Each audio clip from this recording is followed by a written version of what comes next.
What's up, everyone? It's Jordan. 7 weeks out, I believe, till the competition, and here's another Axle and Farmer session. So I had the goal of hitting a 300-pound double overhand axle deadlift with no straps.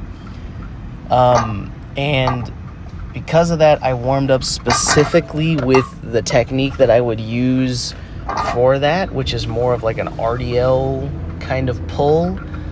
I worked up to 280, didn't feel the most solid.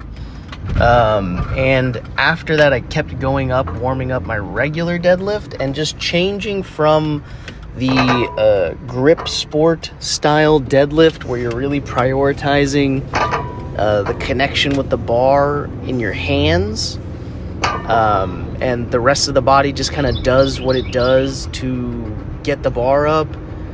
And it just really felt bad. It made like my deadlifts just really felt shitty today.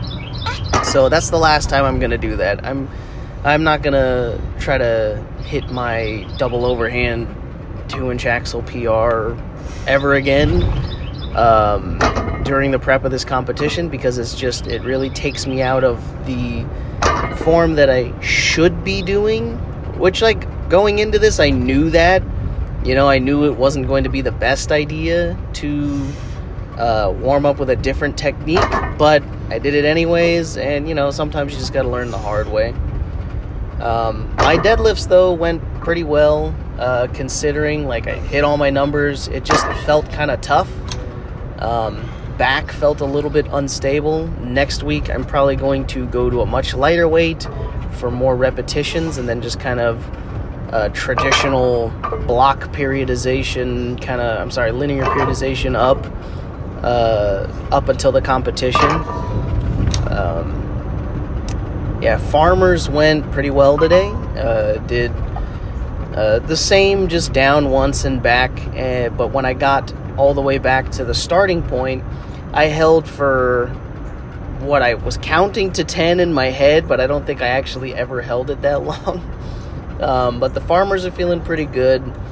I'm pretty confident I'm going to be able to hold for over a minute, considering I'm getting the average length of hold on these sets was 34 seconds. And it wasn't hard. Like, I'm really not pushing the grip. I think the thing that I'm most concerned with on the farmers holds is, like, my torso stability. Like, my hands do not really feel challenged.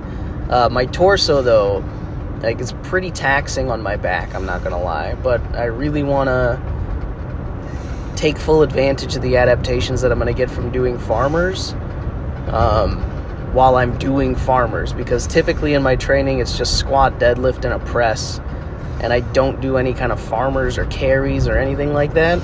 So while I'm doing it, I want those adaptations. Moved on to RDLs. Pretty sure I hit these for a set of 14 today, just because I was bored. So I might start pushing these a little bit, just because, I don't know. Fuck it, why not? After my RDLs was front squats as usual. I went up to 210 pounds, and I was going for a set of 8. I ended up getting a set of 6. I was watching a video by Sebastian Oreb, and he was talking about, just how to progress lifting, pretty much. Like, starting with